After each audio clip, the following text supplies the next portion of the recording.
Arratsaldeón y bienvenidos a esta quinta cita online del Viernes Astronómico. Soy Paul Mínguez Olaondo, miembro del Departamento de Astronomía de la Sociedad de Ciencias Aranzadi. Hoy tenemos 4 apartados en una sesión de no más de 20 minutos. Como la vez pasada, tenéis las hojas de efemérides en las direcciones web de la descripción de este vídeo. Como siempre, estamos abiertos a que nos preguntéis y que participéis también como socios en nuestra Sociedad de Ciencias. Empezaremos con la segunda parte de historias mitológicas que hay detrás de las constelaciones del zodíaco. Lo hará Eduardo Ganuza. A continuación, Virginia nos guiará en la observación celeste basados en un elemento de Donostia. No voy a adelantar más, ya lo veremos. Seguiremos con Josecho, que nos hablará de la Luna, los planetas y alguna otra efeméride como el cometa que hemos estado viendo las semanas pasadas. Y por último, tenemos a Libo, que nos mostrará la segunda parte sobre el trabajo de algunas anécdotas de la Luna. Como solemos decir, sin más dilación, es el momento de la divulgación científica.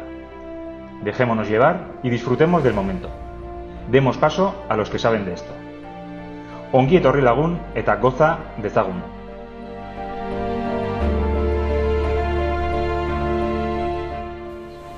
Hola, buenas tardes. Soy Eduardo, miembro de la Sociedad de Ciencias Aranzadi en su departamento de astronomía.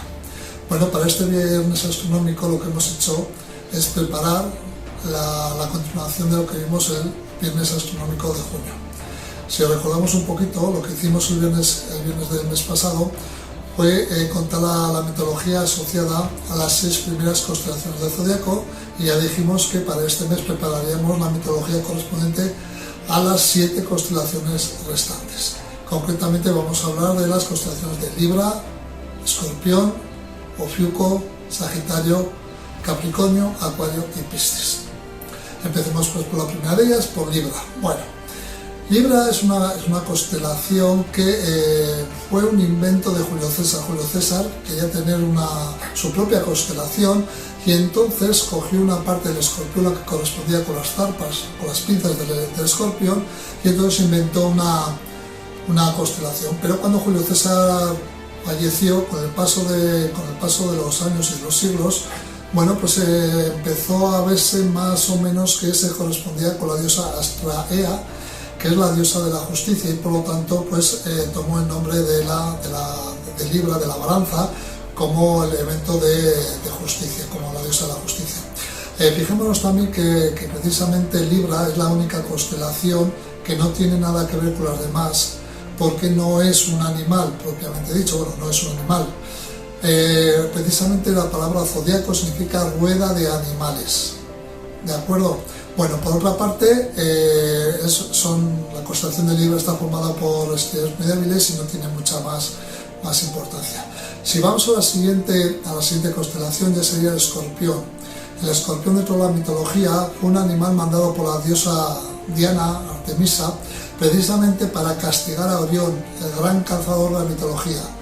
Este había matado tantos animales que la diosa Diana quiso castigarlo, y por eso mandó el Escorpión. Entonces el Escorpión y Orión están justamente situados en lados opuestos del cielo. Entonces cuando el Escorpión aparece, Orión se oculta bajo el horizonte, y así sucesivamente. Toda la persecución dura por los siglos de los siglos. Lo curioso de esta constelación es que solamente ocupa unos 7-8 días. El resto de los días que siempre hemos creído que era del Escorpión, realmente se corresponde con Ofiuco. Ofiuco, que es la gran desconocida del zodiaco, se corresponde con Asclepio, el hijo de Apolo y dios de la medicina. Era tan sabio con sus diagnósticos y sus curaciones que se decía que hasta podía resucitar a los muertos.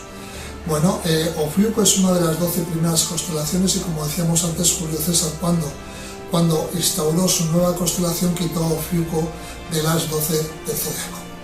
Seguimos con la constelación de Sagitario. Sagitario, que representa un centauro, un ser mitológico, mitad caballo y mitad persona. Normalmente vienen asociados a seres de una gran sabiduría, que en la mitología varios de ellos han sido los maestros de héroes legendarios, como el propio Hércules, como el propio Jasón y como el propio Paris, destacando entre ellos el centauro Quirón. Capricornio, por su parte, representa una cabra, bien, con cola de pez, pero una cabra. La cabra más conocida que aparece en la mitología es la cabra Amaltea, que fue la cabra que amamantó a Zeus Júpiter. Bien, resulta que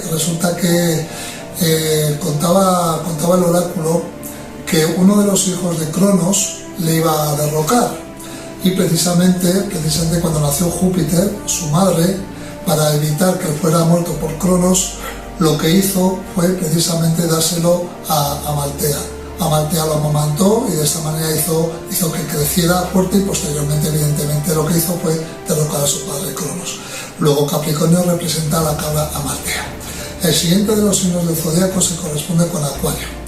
Acuario, que también hay una pequeña confusión con este signo, no representa, como se suele hacer, a una persona con una especie de tinaja de la cual cae agua, sino que realmente se corresponde con Odiseo, Ulises, que cuando tenía que volver a su patria, a Ítaca, de la guerra de Troya, llevaba en una garrafa cerrada todos los vientos que, si estos vientos se hubieran soltado, pues hubieran traído la desgracia, porque no hubiera podido Ulises pues llegar a su tierra.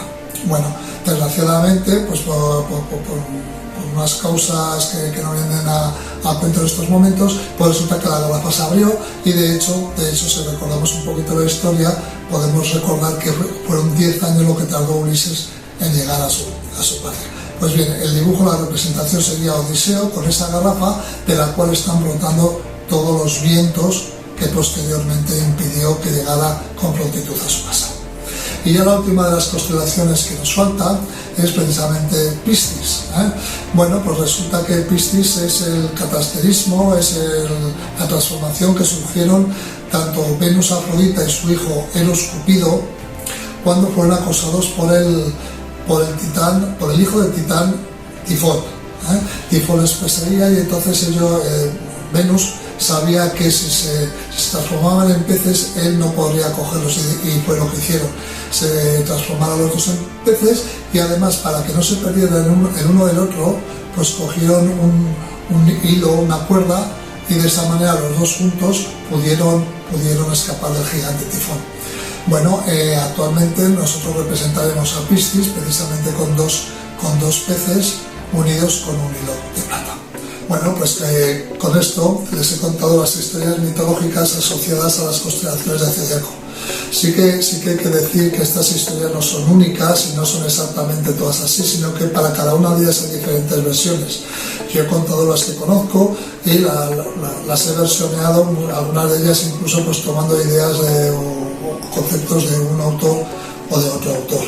Si por lo que sea alguno de ustedes conoce una historia un poco diferente y o lee alguna historia distinta, bueno, sencillamente cosas que son muy posibles. Bueno, por lo demás no me queda más que una vez más agradecerles la atención prestada, y nada, hasta otro rato. Agur.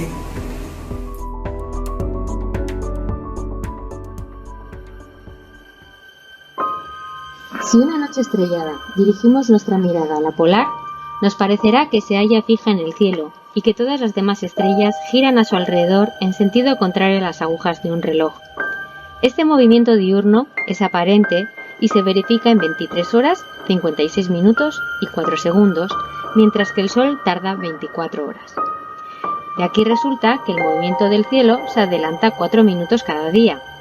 Por lo tanto, esta bóveda estrellada, que representa el aspecto del cielo en San Sebastián el 1 de agosto a las 9:30, corresponderá también al día 5 de agosto a las 9:15 o el 9 a las 9.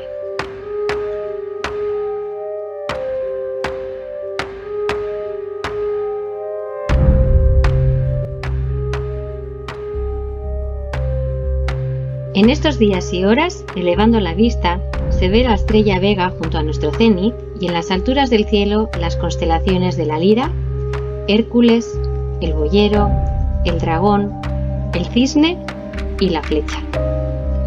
Al norte se verá la Osa Menor y Mayor. Perseo, elevándose sobre el horizonte, y a su derecha y más alto, Casiopea y Cefeo. Al este, el Acuario se eleva, así como también Pegaso y Andrómeda. Al oeste, Arturo empieza a bajar, Virgo y el León se ocultan.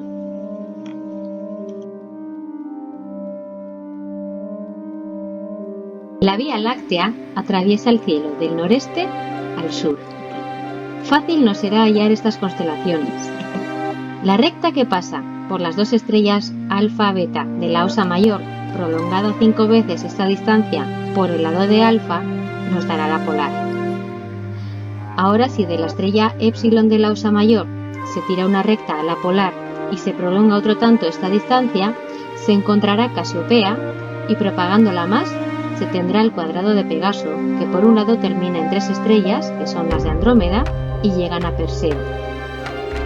Continuando el arco de Perseo por el lado de Delta, nos dará una estrella muy brillante de la primera magnitud, que es la Cabra, y siguiendo la curva de la cola de la Osa Mayor, se llega a la hermosa estrella Arturo.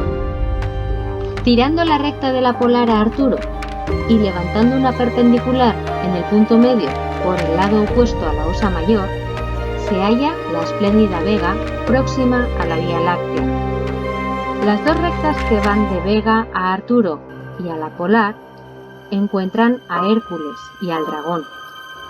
Por último, Antares forma por el lado del sur un triángulo isósceles con Vega y con Arturo.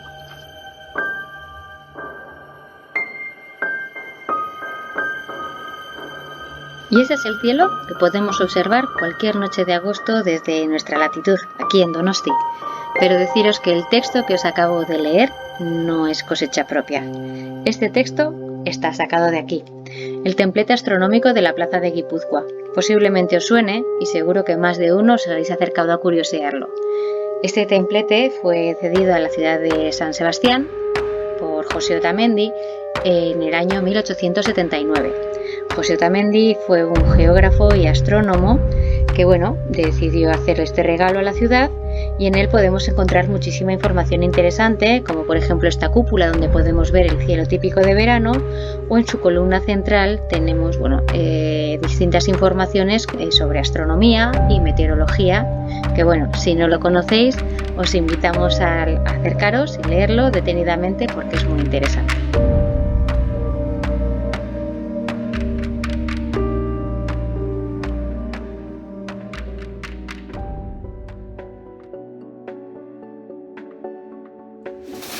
Arratsaldeon guztioi eta eskerrik asko hortxe egoteagatik beste behin ere. Como ya tenéis las efemérides, vamos a ser breves en las explicaciones de la Luna y los planetas para centrarnos un poco más al final en el cometa Neowise que estamos observando estos días. Comenzamos nuestra exposición con la Luna. El día 3 tenemos luna llena. El día 9 pasa por el apogeo, que es la mayor distancia de la Tierra. El día 11 estará en cuarto menguante. El día 19 luna nueva y el 21 pasa por el perigeo, menor distancia de la Tierra. El poco espacio de tiempo entre la luna nueva y el paso por el perigeo hará que las mareas de los días 18, 19 y 20 sean más vivas de lo habitual, llegando a diferencias de hasta 4 metros de altura entre la alta y la baja. El día 25 llega la fase de cuarto creciente. En las fases de llena y nueva no coincide con el paso por los nodos, por lo que este mes no tenemos ningún eclipse. Pasamos a los planetas. Mercurio está en conjunción superior el día 17, por lo que solo podremos verlo antes del 10 sobre el horizonte este-nordeste, 1 hora antes de salir el Sol.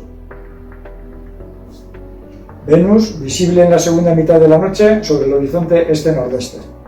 El día 15 se encuentra aparentemente muy cerca de la luna menguante. Localizando su posición con prismáticos o telescopio, debería ser relativamente fácil observarlo a simple vista.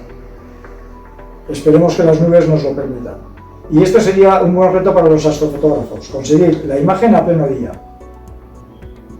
Marte es visible en la segunda mitad de la noche, sale por el horizonte este, 3 horas después de ponerse el sol el día 1 y 2 horas después de ponerse el sol el 31.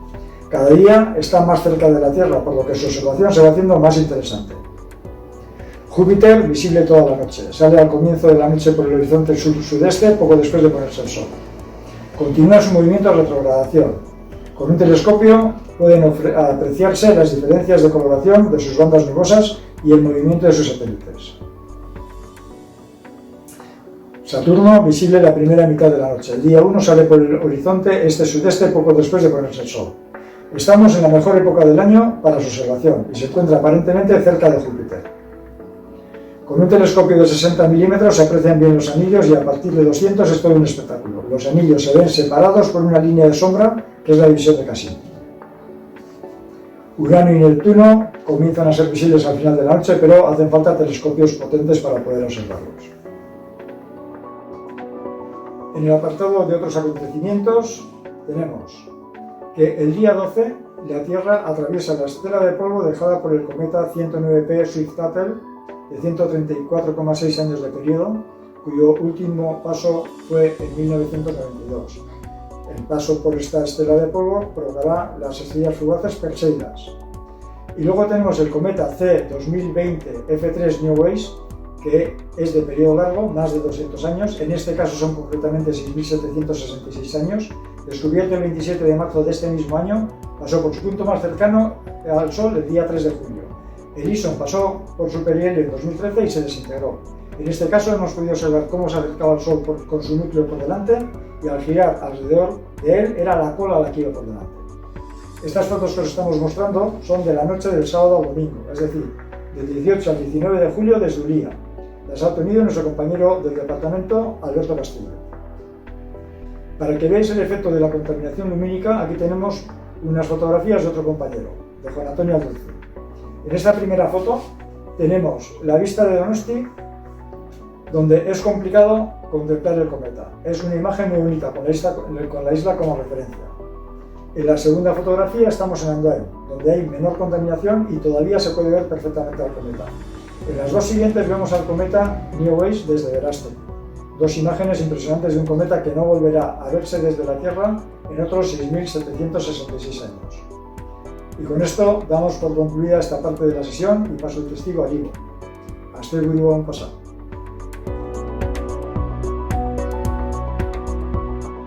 Hoy vamos a seguir viendo curiosidades de la Luna, un astro tan cercano y a veces tan desconocido. El origen de la Luna. Por los datos que se conocen actualmente de composición, densidad, órbita de la Luna, el origen más probable de la misma fue un gigantesco cataclismo que ocurrió hace más de 4.000 millones de años. Parece ser que un planeta del tamaño de Marte impactó con la Tierra, y como resultado de la colisión de ambos cuerpos, los restos que quedaron alrededor de la Tierra se fueron juntando poco a poco hasta formar la Luna. La Luna es menor en tamaño a la Tierra y tiene una densidad de 3,34. Como resultado, la fuerza de gravedad es 6 veces menor que en la Tierra. El resultado de la misma lo hemos podido ver en las imágenes de los astronautas paseándose por la Luna. La cara oscura de la Luna es un disco de Pink Floyd. Toda la superficie de la Luna, a lo largo de su periodo de rotación, recibe luz solar. Sin embargo, desde la Tierra solo vemos aproximadamente la mitad de la superficie, por lo que a la cara que no vemos le llamamos cara oculta de la Luna. Los científicos vieron que las sondas espaciales cuando giraban alrededor de la Luna se comportaban de manera errática, no aparecían por donde deberían aparecer. Se descubrió que la gravedad de la Luna no es homogénea, habiendo sitios con mayor fuerza de gravedad y otros con menor. En la imagen aparecen dibujadas en rojo las que tienen mayor gravedad y en azul las que tienen menos. Una curiosidad que llama mucho la atención de la gente es que el diámetro del Sol es 400 veces mayor que el diámetro de la Luna y que la distancia Tierra-Sol es 400 veces mayor que la distancia Tierra-Luna. Esto provoca que, desde la Tierra, ambas tengan un tamaño similar. En la Luna no hay viento. Por eso las huellas de los astronautas seguirán en la superficie de la Luna hasta que un asteroide, meteorito o similar caiga encima de ellas. Puede ser que cuando se vaya allí de vacaciones, una atracción turística sea ver la primera huella de Armstrong. Por otro lado, los astronautas, al volver a la cápsula y quitarse el traje espacial, se dieron cuenta de dos cosas relacionadas con el polvo lunar.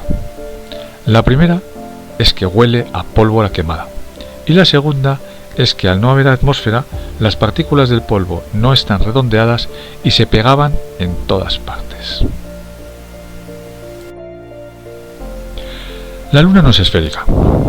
Está, como la Tierra, ligeramente achatada por los polos.